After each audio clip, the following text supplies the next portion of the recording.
Oi, pessoal, estamos de volta com o podcast Papo Solto, segundo episódio, o bom papo sobre o mercado de eventos. A gente continua aqui com o nosso colega, o nosso amigo, Rodrigo do Carmo, para continuar com os nossos temas. O nosso primeiro tema, que você pode reassistir ou assistir pela primeira vez, que fala sobre o mercado literário para o setor de eventos, setor de casamentos, mercado corporativo, público e social. E agora a gente entra definitivamente nas celebrações, passando, obviamente, por este livro que está aqui na mesa, o livro Celebração de Casamento, que tanto eu quanto o Rodrigo tivemos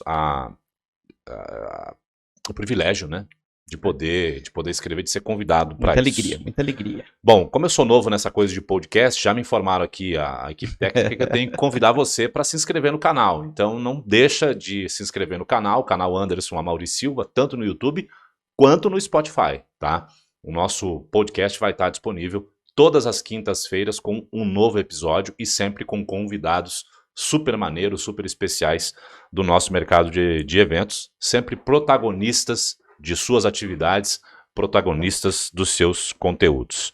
Bom, Rodrigo, nós tivemos um primeiro episódio incrível falando sobre o mercado literário. Em 30 minutos a gente trouxe aí várias reflexões e recomendações de livros incríveis. Mas hoje a gente vai falar, nesse episódio, sobre o livro Celebração de Casamento. Eu queria perguntar para você, começar esse papo, agradecendo mais uma vez a sua companhia. Eu que agradeço.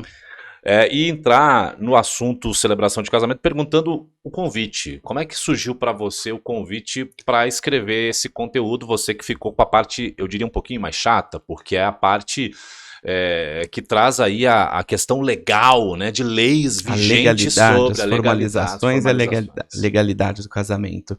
Olha, o convite foi muito curioso, porque na ocasião eu não conhecia ainda a Elizabeth e por acaso, ela soltou numa rede social que estava precisando de um mestre de cerimônias para fazer um evento. Várias pessoas foram marcadas, mas eu, assim que me marcaram também, assim que eu vi, falei, deixa eu ligar. Né? Telefonei, conversei com ela e recebi o convite para ser o mestre de cerimônias do evento. Fiz o evento, foi muito legal. Inclusive um evento, foi o lançamento da campanha Casar Sem Assessoria Nem Pensar. É uma campanha que existe até hoje e trouxe bons frutos para todas as assessoras e assessores. E depois desse evento, acredito que por conta da minha atuação, ela me procurou avisando que tinha um projeto em andamento, e assim nasceu. Como eu falei, eu não tinha expectativa, mas quando nasceu esse convite para um projeto de um livro, primeiro eu falei, meu Deus, será que eu sou capaz disso? Será que eu tenho condições? Eu me achei um pouco pequeno para o tamanho do projeto. Eu me achei pequeno. Mas quando foi, de fato, sendo semeado... Isso aqui foi mais de um ano de trabalho, gente. Foi mais de um ano de trabalho. Aí, quando eu passei a compreender que o projeto não era necessariamente meu, mas de um mercado... Ali eu abracei a causa, assim, com muito amor, de verdade, com muito amor, para que a gente pudesse produzir o que tivesse de melhor como conceito de base. Vale falar que esse livro ele tem um pouquinho mais de 100 páginas. Cada autor teve 20 páginas. Isso. E olha o trabalho que deu, mais de um ano para a execução dessas 20 páginas. No seu caso, eu acho que foi até mais difícil, porque... o estudo foi grande. Sim, foi grande, porque quando a gente fala da legislação do casamento, a lei dos registros públicos, eu não tenho como falar apenas de costumes e práticas da minha cidade, do meu estado ou do meu cartório. A gente sabe que os cartórios, eles criam algumas regras próprias, alguns procedimentos, inclusive com a anuência do CNJ. O próprio Conselho Nacional de Justiça deixa algumas coisas a cargo do oficial que ali representa o Estado. Então, por exemplo, a famosa declaração, o atestado de pobreza para isenção de taxa. Varia de cartório para cartório como você comprova essa isenção e como ela vai ser levada adiante. Se vai ser feita uma investigação ou não, quais serão os documentos comprobatórios. Cada oficial tem o seu discernimento para o assunto e o seu entendimento, e com a anuência do CNJ. Então eu não tinha como fazer isso pautado nas minhas experiências com os cartórios ou nas conversas e bate-papos que eu tive com alguns oficiais e juízes. Não tinha como. Eu precisava estudar 27 estados. Eu precisava estudar os 27, compreender particularidades mas a base central de tudo é a Lei Federal 6.015 de 73, que é a grande lei dos registradores, a grande lei dos registros públicos. Bom, para o cara que é celebrante, para a mulher que é celebrante, essa sua parte legal, onde que encaixa? Onde que entra? Ele precisa entender, ele precisa... Lógico. Como é que você viu isso dentro do seu estudo? Precisa entender. Mas eu não sou um ministro religioso, eu não faço casamento com efeito civil, mas peraí, você é um celebrante. Você tem que ser culto dentro da sua área, no mínimo dentro da sua área de atuação, no máximo dentro de todo o seu setor de atuação, mas no mínimo dentro da sua área. Você pode não necessariamente atuar como um ministro religioso ou como um juiz de paz, mas você tem que entender da lei, você tem que saber instruir o seu casal. E agora até falando de partes de fins comerciais, você sabendo do que você está falando, instruindo corretamente, às vezes sabendo mais do que os atendentes de cartório. Olha o vínculo de confiança que você cria no relacionamento com o casal que você está atendendo. Isso é uma questão do mínimo, é conhecer a lei e não conhecer apenas a lei sobre o pouco que é dito por aí nos cursos da vida, é conhecer a lei inteira. Saber o que... mas eu tenho que decorar a lei? Não é decorar, a lei está aí para ser consultada, não é à toa que é pública. Não estou falando de decorar a lei, mas você tem que saber se falarem alguma coisa sobre, eu vou casar sob o regime da comunhão de separação total de bens. O que é isso, né? O que é isso? Que impactos traz? O procedimento vai ser o mesmo? Vai ter que fazer um pacto antinupcial? Ai, meu Deus, o que é pacto antinupcial? Sabe? É isso, é saber instruir o casal e conhecer. Entender também o que é um juiz de paz, o que é um ministro de ritos. Com certeza. Saber as nomenclaturas é o mínimo do mínimo. Né? Saber qual que é a sua nomenclatura correta e poder sim corrigir as pessoas que estiverem tratando de maneira errada, principalmente se for colegas do setor de eventos. A gente tem de uma maneira sutil corrigir isso daí para que mude. Há poucos anos atrás, cerimonialistas me chamavam de cerimonialista. Sabe, assim, eu via como o ápice do absurdo, mas como que eu vou corrigir? Será que a pessoa vai ver bem isso ou não vai ver isso bem? Não, tem que corrigir sim, de maneira sutil, bem pontuada, coesa, correta. Muito bem. Bom, vamos falar especificamente do livro em si, né? Ele é pautado em 4 pilares, né, Rodrigo? 4 pilares que cada autor trouxe a sua forma de pensar, de olhar, de analisar e até a experiência de cada autor dentro desses pilares. Fala um pouquinho sobre esses pilares. O primeiro pilar, ele fala muito de origem, né? De como nasceu o celebrante social, o movimento que trouxe o celebrante social à cena, quando que foi compreendido, porque na ocasião, estamos falando de 2015, 14, 15, o celebrante era chamado de alguns por mestre de cerimônias de casamento ou para casamento, e por uma grande massa de cerimonialista, e o nome cerimonialista está um pouco impregnado ainda até hoje. Vejam bem, não estou falando mal do nome, tá?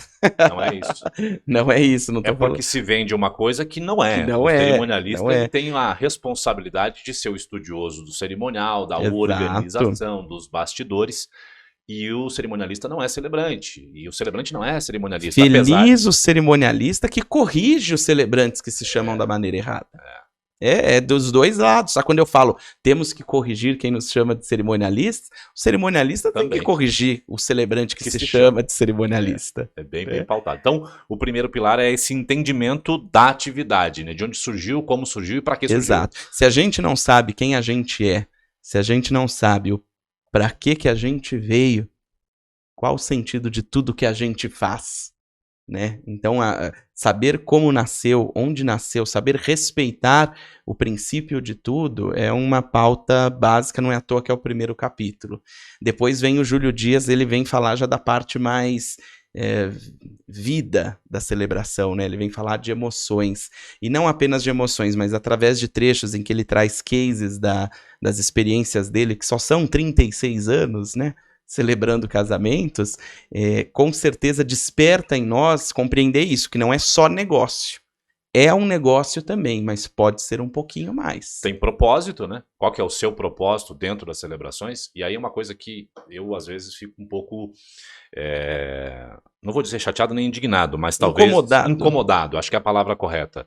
O celebrante que fala, eu vou emocionar vocês. Tem muito celebrante que fala isso, Não, né? tem celebrante prometendo coisas. Tipo, não, você vai ter a cerimônia mais descontraída da vida de você.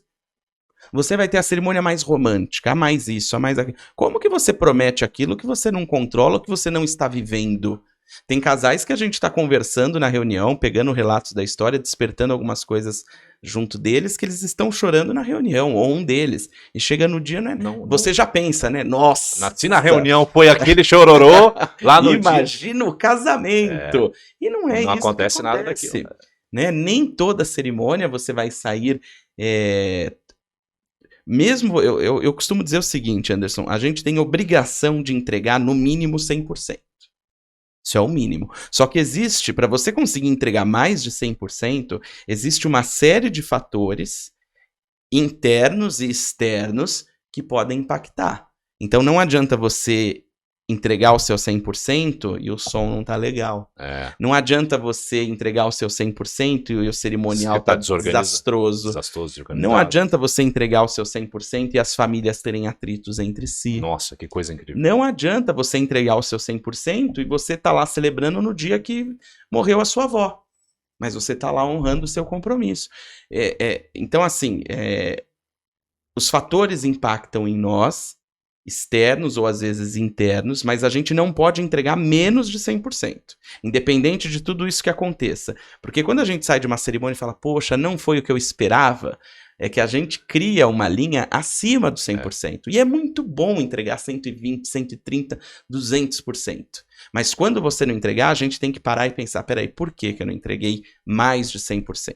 Agora, se você está entregando menos de 100%, repensa se você está fazendo certo, se você está na profissão certa e se você compreendeu de fato o seu propósito dentro do universo celebrativo. E esse capítulo de emoções, ele trata exatamente desse contexto, né? É muito maluco parar para pensar, para analisar que quando você vai a uma celebração de casamento, você vai e leva sua energia, leva suas perspectivas, você deixa isso lá. O que você está deixando lá? E vice-versa, você também pega as emoções, pega os sentimentos que lá estão, as energias que lá estão. E às vezes não são energias tão boas. Você sai de lá carregado. Sim, você não vê a hora de sair do lugar. Por isso que as primeiras conversas com os casais, elas são importantes. Porque ali você vai sentir se você é que vai falar não pro casal também. Você tem esse direito. Você tem esse direito e você tem que ter essa astúcia de saber, poxa, esse casal não é pra mim. Né? Aquela história que a avó fala, tem coisa que é livramento. Não é pra você, pode ser pra outro. Agora, você sair pra celebrar sem o desejo, pra um casal que você não teve empatia, sinergia, troca nenhuma, indo pra honrar um contrato, você não vai ser 100%. Você não vai ser 100%. Pode ser bonito, pode ser aplaudido no final, o texto que você pegou pode estar ótimo, ou que você produziu também, mas nada vai ficar, a cerimônia vai acabar e nada vai ficar em ninguém, nem nos noivos, nem nos... Podem chorar na hora, podem se emocionar, pode ser tudo, pode ter reações diversas. Eu quero saber no dia seguinte, o que levaram da cerimônia de fato, o que ficou, o que deixou de legado. Valeu a pena você usar 1 hora da sua vida, 30 minutos, 20, 15, para estar ali disposto para aquele casal? Isso serve para os casais que estão assistindo também. Serve, Valeu a pena você entrar em leilão de preço, ou valeu a pena você escolher por escolher, valeu a pena você não ter a preocupação, o cuidado e o zelo de conhecer e se conectar com a pessoa que vai estar diante de você por alguns minutos. É muito íntimo esse momento. É muito íntimo. É muito íntimo. O terceiro pilar fala sobre a cerimônia em si, né? E as suas diversas caras, diversos formatos. Sim. Estudado e escrito pela Elizabeth, se não me engano. Isso, exatamente. O terceiro é da Beth, inclusive ela traz um pouco sobre o cerimonial social, o cerimonial costumeiro, aquele que acontece, um pouco da sua origem histórica, conceitual, porque não tem, vamos dizer assim, um certo ou errado. Sim, a gente não tem uma lei que obriga as entradas em determinadas sequências. Eu costumo dizer sempre que o cortejo de honra, o cerimonial social, ele conta uma história. O cortejo bem feito, com um repertório bem escolhido, que não foi um repertório, tá aqui uma lista das músicas que estão mais tocando. Não, o casal escolheu as músicas porque aquelas músicas falam com eles, transmitem o que eles querem transmitir, estiveram em diferentes fases da vida deles. O cortejo bem feito, ele emociona por si só. Ali você tem as pessoas que caminharam ao lado de vocês, ou que ainda estão, que ainda estão caminhando, não, que caminharam ao lado de vocês por mais ou menos tempo, mas estão ali caminhando e firmando esse compromisso. Você tem o consentimento familiar. A futura geração pautada nas crianças. A futura geração pautada nas crianças. Então, o cortejo conta história. É difícil falar sobre o certo e o errado quando a gente está falando da sua história. Mas a Beth traz, de uma maneira muito elucidada, muito clara, o cortejo costumeiro, cada um dos seus passos, das suas etapas, muito bem desenhado e escrito, e ela fala de cerimônia alternativa. Que um celebrante precisa saber Sim, essa história do casamento. Pelo amor de Deus. Por que se faz uma cerimônia de casamento? Hein? Pelo amor de Deus, tem que saber. Eu ouvi do meu falecido pai que casamento, as pessoas se casam porque elas querem passar por aquele ritual, elas precisam ouvir aquela frase, né? Ou eu vos declaro, ou eu vos anuncio, ou vocês estão casados. As pessoas precisam ouvir isso, não é só ir lá no cartório e assinar um papel. Exato. Como normalmente não, algumas pessoas escolhem, né, fazer. Exato, não, é muito mais do que tudo isso. Ninguém celebra só a ocasião casamento.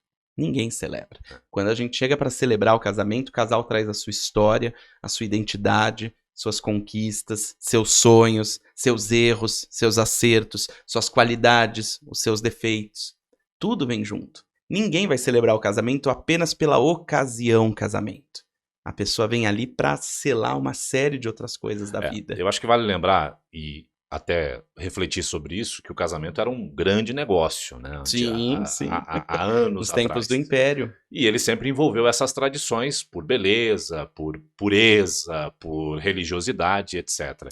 Até por perpetuação de poder, de reinos. Isso. E essa evolução, hoje, ela é muito pautada no emocional.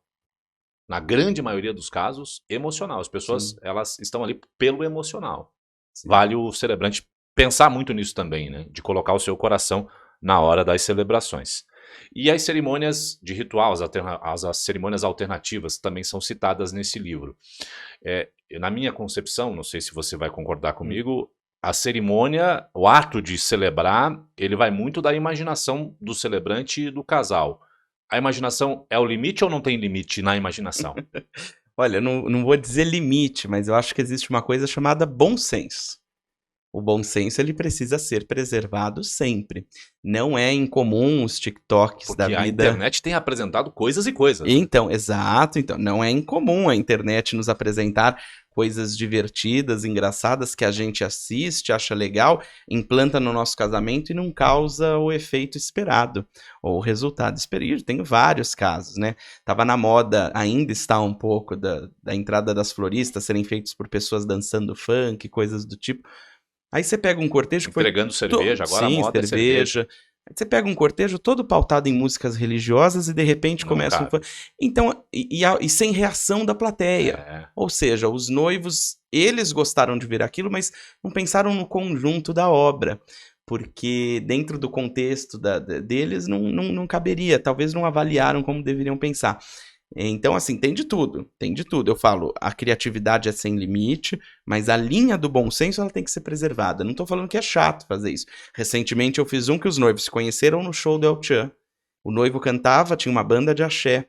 Os 4 amigos que estavam nesse show, que acabaram virando amigos em comum e ajudaram o casal a se unir, foram os únicos 4 padrinhos, não teve... Mas foram os 4 meninos de padrinhos, mais ninguém. A clarinada da noiva foi Luz da Passarela, que lá vem ela. Os padrinhos entraram dançando e foi extremamente divertido. Vai lá no meu TikTok que vocês vão ver um trechinho do vídeo. Foi extrema, a plateia tiveram as reações que tinham que ter, todos estavam no mesmo clima, inclusive esse foi o quê? Foi o clima da cerimônia. Foi uma cerimônia aqui em cima, no quesito descontração, entrega. Teve momentos que a gente toca um pouquinho mais nas feridas, até pela história que o casal tinha, mas foi uma cerimônia alegre. Era uma cerimônia que a gente não conseguia tirar o sorriso da boca, mas o conjunto da obra foi. Ela foi totalmente temática dentro Totalmente disso. temática. Totalmente. A orquestra, inclusive, estava preparada para isso. Era uma orquestra clássica, mas que dentro da sua formação ali no dia clássico, eles trouxeram as músicas que foram as músicas que regeram a vida deles. E depois que eles conheceram no show do El Chan, tiveram muitos outros shows do El Chan e de axé, porque o noivo era cantor de axé. Então, então assim, isso tá na linha do bom senso? Tá super na linha do bom senso. Agora, imagina o meu casamento com isso. Eu achei o máximo, achei legal, achei divertido. Mesmo você tocando cavaquinho, não é Mesmo eu tocando cavaquinho. Aliás, quando eu conto pras pessoas que eu toco cavaquinho, as pessoas tomam um susto. todo mundo se assusta, que eu gosto de samba, adoro uma batucada. Eu gosto de samba. Quando eu falo os barzinhos que eu gosto de... Não é possível. Eu não vou só na Sala São Paulo, gente. Vou também na Sala São Paulo. E aqui no livro, acho que a única cerimônia alternativa que está mais explicada é a cerimônia das areias, que é a queridinha, a mais pedida, a mais popular, a mais isso, a mais aquilo. Ela que tá mais... ela tem o passo a passo todo, né? Até com dicas, sugestões. Seria impossível a gente colocar todas as que a gente conhece, né? Porque são... inúmeras. Nossa, acho que mais de 100, né? Mas o capítulo traz uma luz e um caminho. É como se esse livro aqui abrisse um portal, né? Parando para pensar, ele tá abrindo um portal de possibilidades e probabilidades. Aqui você tá tendo uma base muito sólida sobre tudo isso que a gente tá falando aqui, e ele tá te abrindo um portal. Você vai conseguir julgar o que é bom, o que é ruim, o que te serve, o que não te serve. Muito bem. E aí fecha exatamente com as formalidades do casamento. Eu queria que o Rodrigo trouxesse um pouquinho dessa diferença do celebrante social e do juiz de paz. E também aproveita, Rodrigo, se possível, fala um pouquinho sobre o ministro de ritos, que muitos celebrantes sociais são ministros de ritos. Perfeito. Onde que isso é bom e onde que isso causa confusão. Não vou dizer que é ruim, ruim não, acho que não existe, mas onde que isso causa confusão. É assim, vamos lá, sendo bem claro nessas questões. O juiz de paz... falando do estado de São Paulo, tá? Porque as nomeações são estaduais. Está previsto na Constituição, mas a Constituição não é cumprida ainda. Porque a Constituição prevê eleição a cada 4 anos, o juiz é uma pessoa eleita pela sua comarca, pela região que ele está atendendo. A ele não cabe só casamentos, cabe também conciliações trabalhistas, cabe um pouco até conciliações judiciais de baixo escalão, vamos dizer assim. Mas hoje, na prática, como que acontece? No estado de São Paulo, atualmente foi destinado ao Tribunal de Justiça para cuidar das nomeações por meio de editais. Então, esses editais, as pessoas podem concorrer, existem vários requisitos que o edital vem te demonstrando quais são, e você concorre para a vaga de determinada comarca. A atuação é distrital.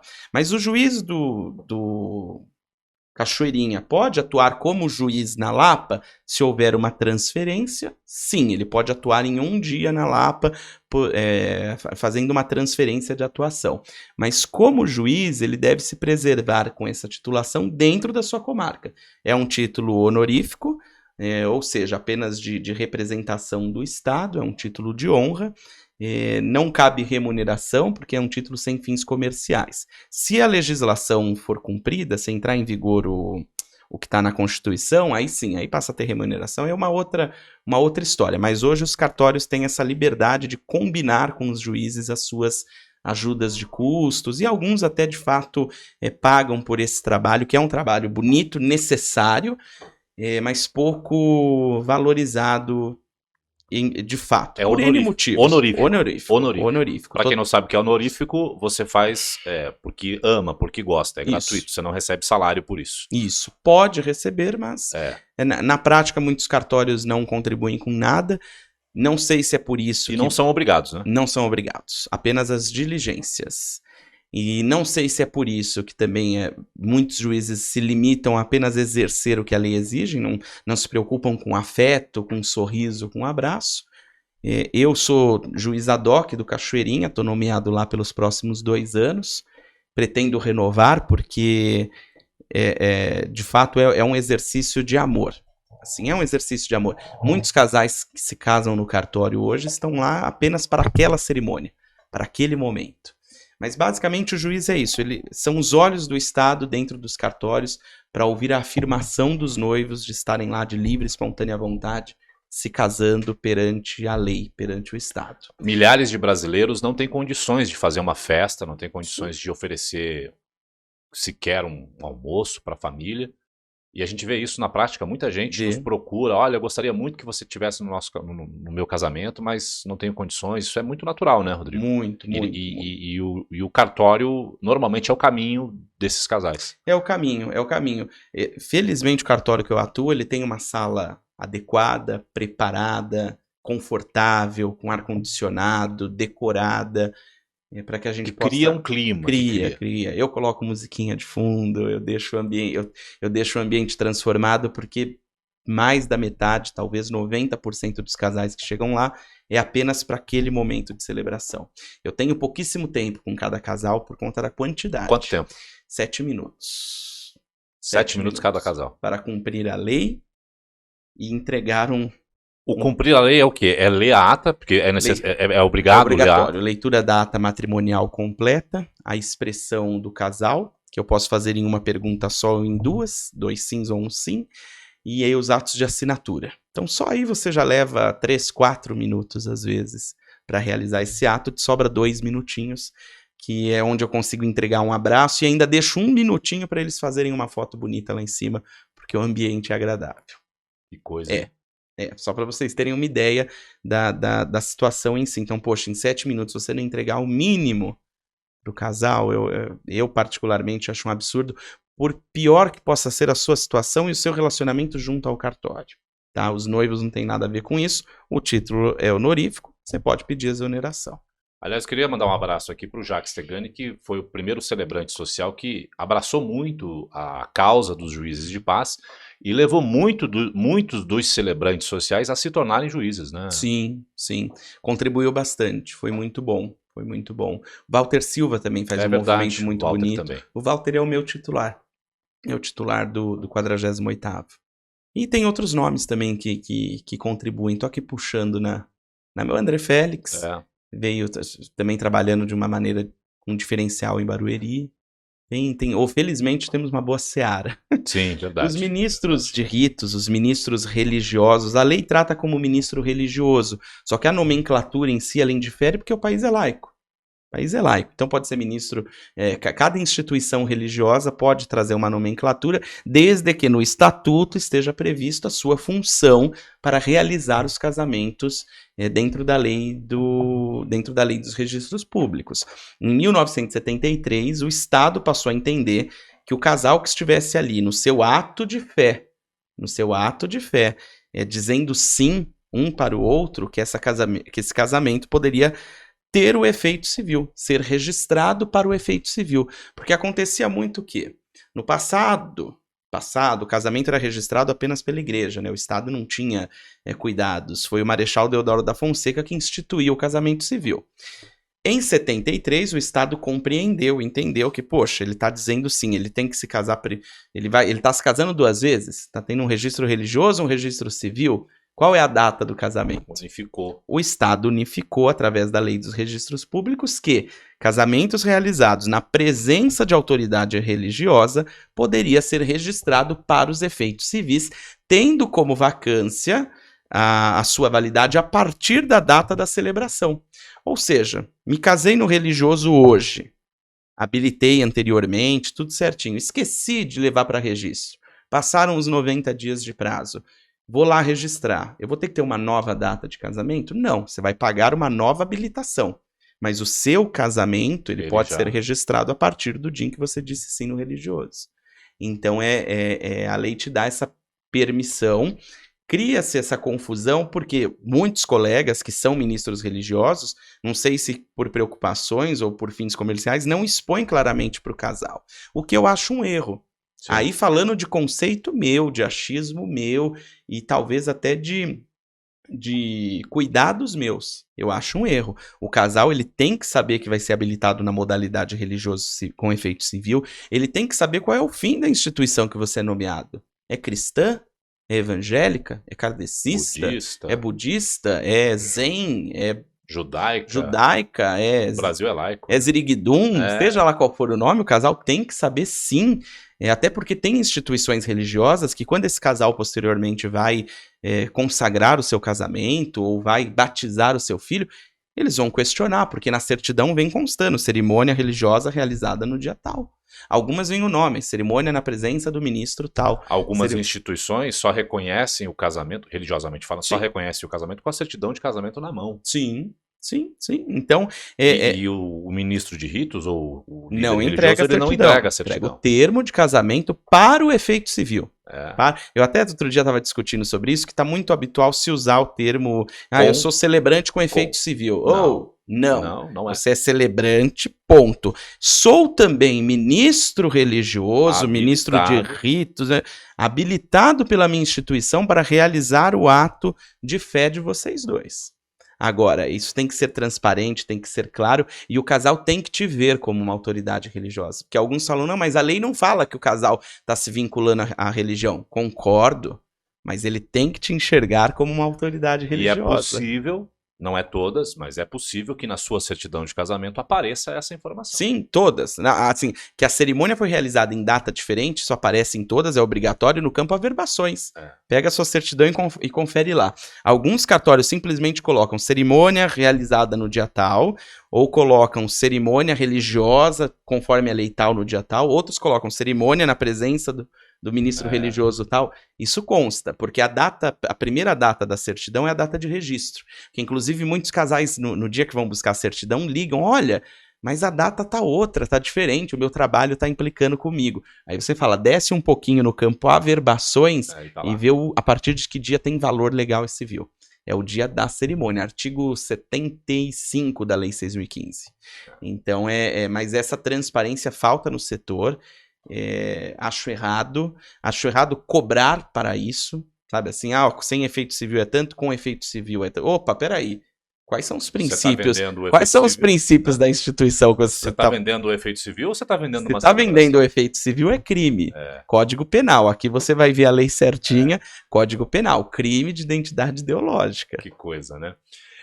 E no Brasil também existe a nomenclatura juiz de paz eclesiástico. Surgiu no Rio de Janeiro e algumas cidades, algumas capitais, alguns estados meio que abraçaram isso. E tem gente usando ainda. E esse é um trâmite que não é legal ainda, ele não existe essa legalidade. Então a gente sempre fala, olha, toma muito cuidado com essa nomenclatura, entenda o que é, perceba de onde vem essa nomenclatura, de onde vem essa carteirinha que de repente te apresenta.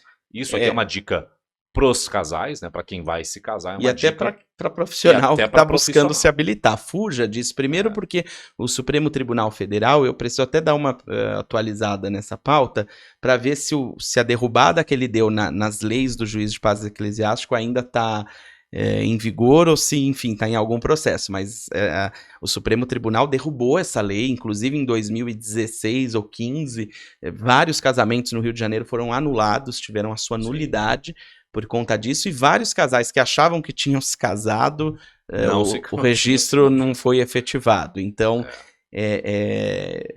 fujam disso, isso não existe. Para fechar o nosso papo, esse livro, o livro Celebração de Casamento, ele tem uma base muito forte, e obviamente tem aí informações de onde você buscar essa base, essas informações com mais coerência, né, com mais firmeza, porque a lei de registro civil, ela é enorme. Sim. Ela é enorme.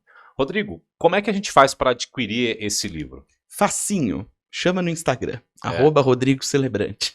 Ou chama o Anderson também. Aqui eu digo sim. A gente vai colocar aqui embaixo É fácil de adquirir. Você consegue nas livrarias, nas plataformas digitais todas. Até no Mercado Livre, recentemente eu vi alguns anúncios do livro também. Mas comprar do autor é mais legal, gente. É mais legal. Vai autografado, a gente que embrulha para você. A gente trata não como uma mercadoria, mas como algo que a gente está enviando para te fortalecer. Então vai amor junto no pacote. Maravilha. Rodrigo, obrigado por esse papo. O Rodrigo volta no 3º episódio do podcast Papo Solto, porque aí a gente vai falar dele. Vamos falar das celebrações do Rodrigo do Vamos falar verdades. Tô sem filtro. Um grande abraço. Até o próximo episódio.